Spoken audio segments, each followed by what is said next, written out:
Поехали на шашлыки? Когда?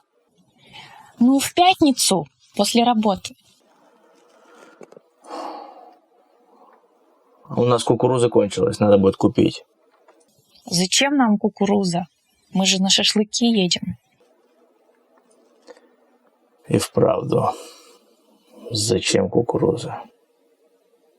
Нам ведь нужно мясо! Здравствуйте! Вы на канале Russian Puff. Меня зовут Анастасия.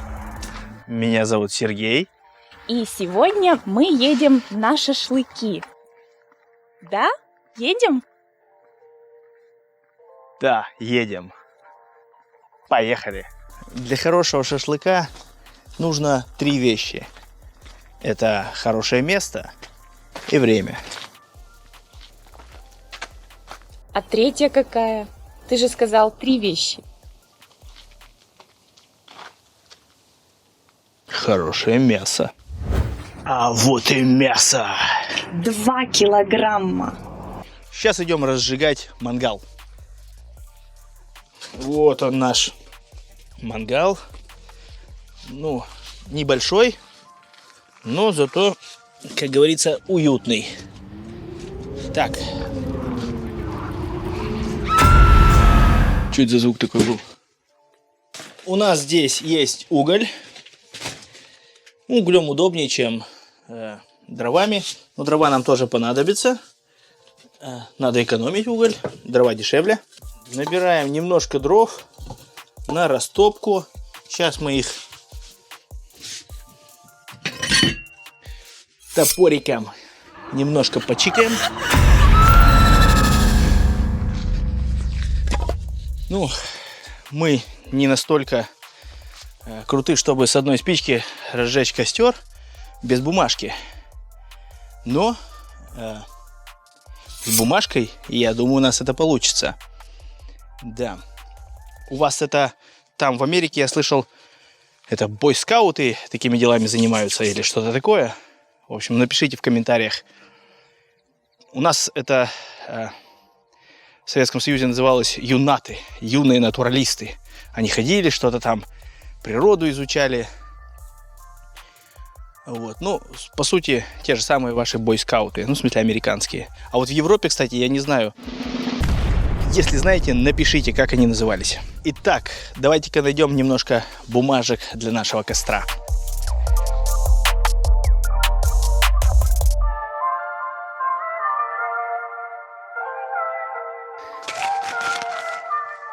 Добыли. Пошли читать. Пошли читать газету. Чего тут пишут? А в это время проблемы с бизнесом. Если у вас есть проблемы с бизнесом, обращайтесь Не к нам. не к нам, да. А мы с бизнесом помочь не можем. Только с русским языком, да. Итак, что, немножечко потюкаем топориком. Раз.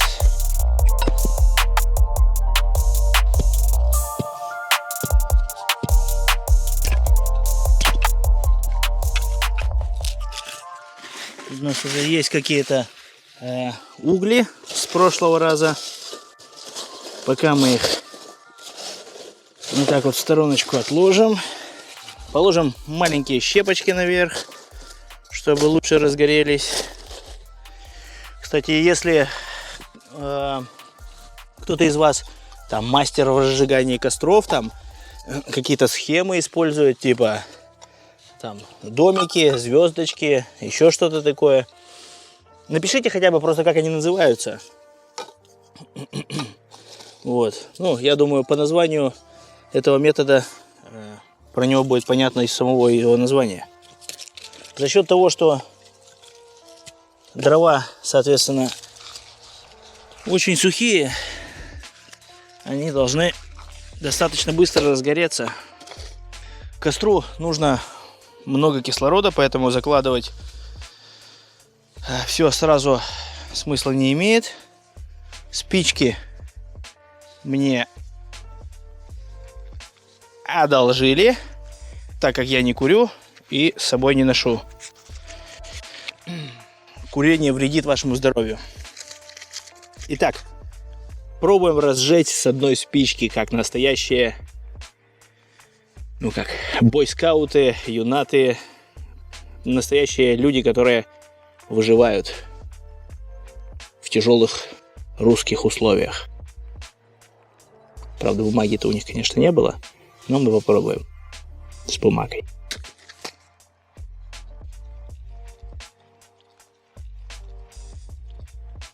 Так, со всех сторон подожгем, попробуем.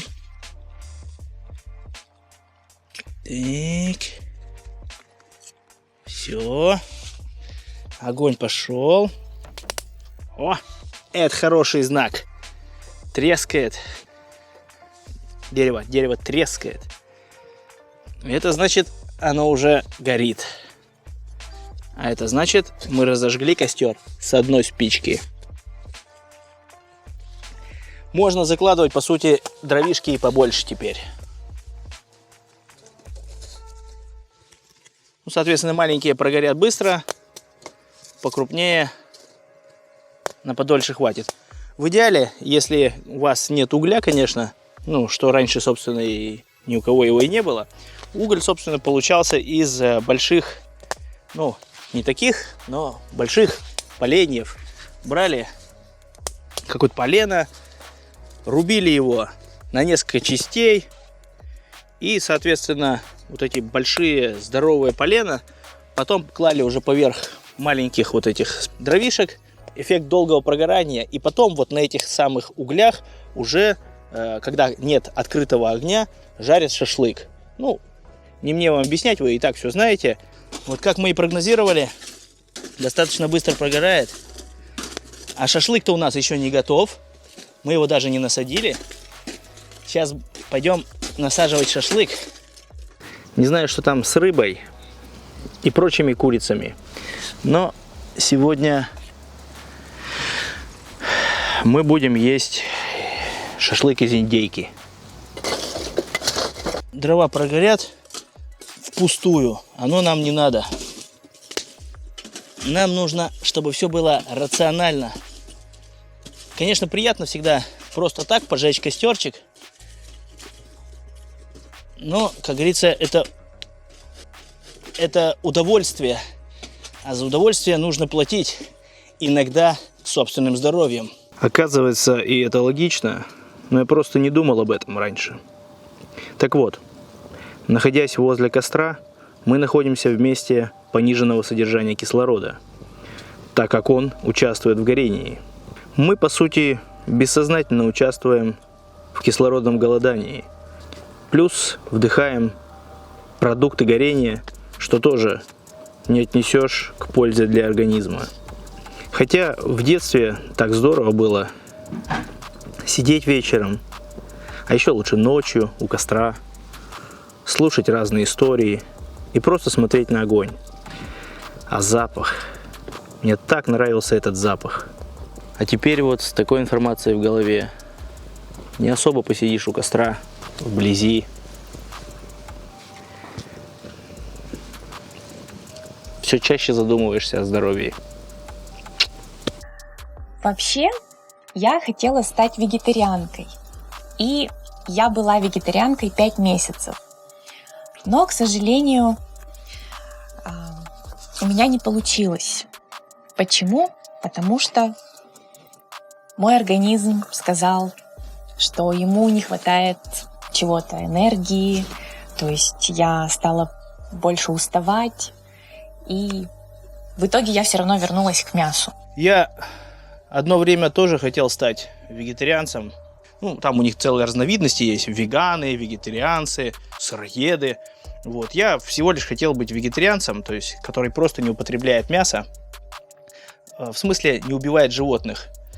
Вот. И это была моя мотивация. Мне жалко зверюшек. Мясо, конечно, вкусное, но это наш мозг дает нам сигналы в том, что оно вкусное.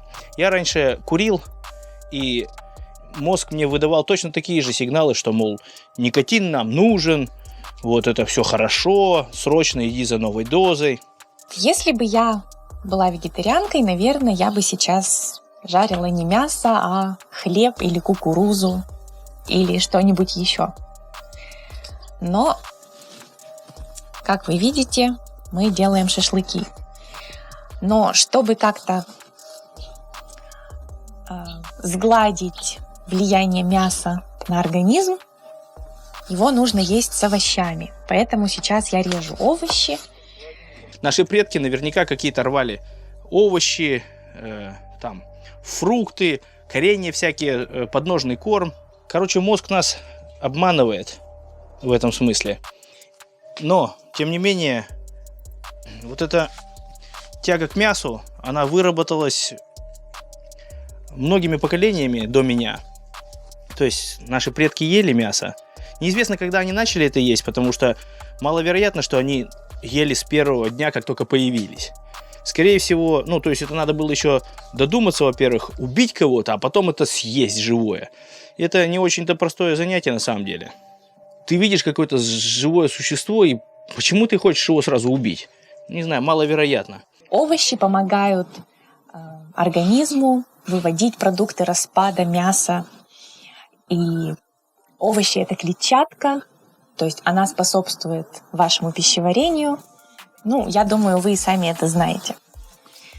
Поэтому сейчас мы будем есть мясо и овощи. Это самое лучшее сочетание. В среде этих людей принято считать, что здоровое питание, то, которое наоборот, вот прямо, которое способствует здоровью, это как раз безмясное. Слишком глубоко во мне сидит вот эта тяга к мясу, выработанная многими-многими поколениями моих предков до меня. Вот. Ну, я стараюсь есть этого мяса, ну, поменьше. То есть вот то, что мы здесь насаживаем, я из этого съем, может быть, ну вот 2 кусочка, вот этих вот, может быть, я и съем. Что ты смеешься?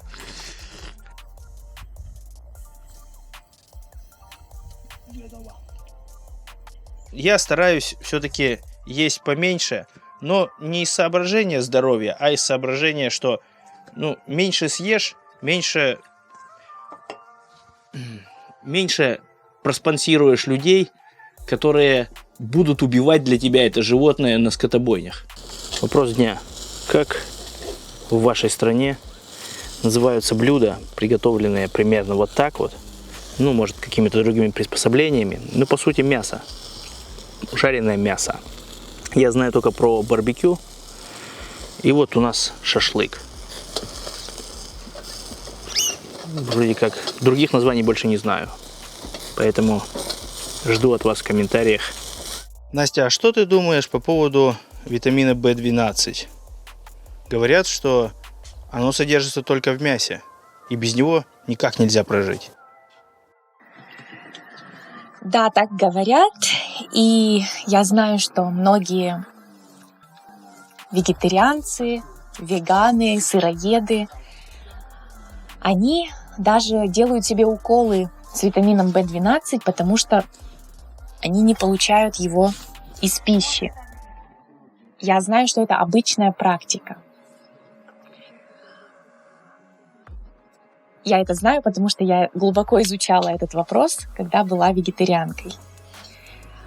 Но, как вы видите, я снова мясоед и, соответственно, получаю В12 из мяса. Существует там много разных, ну, как говорится, споров на эту тему в интернете. Кто-то говорит, что без мяса невозможно, но существование вегетарианцев доказывает, что без мяса все-таки возможно. Вот. Другие там очень авторитетные люди говорят, что получается неполноценное питание, страдает мозг, что самое главное для нашего организма. Он там недополучает чего-то там. И потенциал мозга как бы не раскрывается на 100%. Вот в силу недополучения в постоянном режиме каких-то важных для него веществ. В среде вегетарианцев считается, что мясо это, ну, как бы вредно. Во-первых, не до конца перерабатывается, так скажем, да? Вот. И то, что до конца не переработалось, впоследствии бродит по нашему кишечнику, выделяя токсины.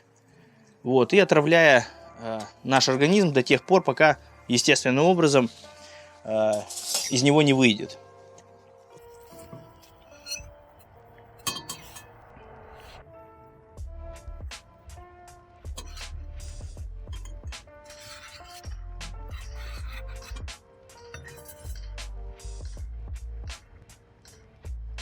Информация противоречивая. До конца, к сожалению, никто толком не знает, вредно, не вредно. Очень сильные аргументы и за, и против, причем от очень авторитетных людей. Но я бы хотел от вас услышать, насколько жалко вам убивать зверей, ну, чужими руками, животных. И, ну, то есть, это необходимость, ничего не поделаешь, или это обычное дело, как бы, так оно и должно быть. Вот напишите в комментариях, что вы думаете по этому вопросу. Чтобы не тупить нож. А что ты не сказал?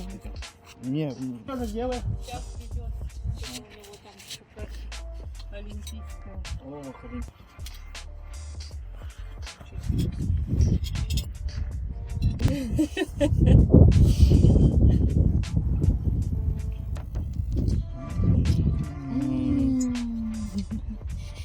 Я вегетарианка. Очень вкусно. Потребитель голосует рублем. Ну, в вашем случае долларом или евро. Так вот, спонсоры убийства — люди, которые потребляют мясо. Ну, в том числе и я, к сожалению.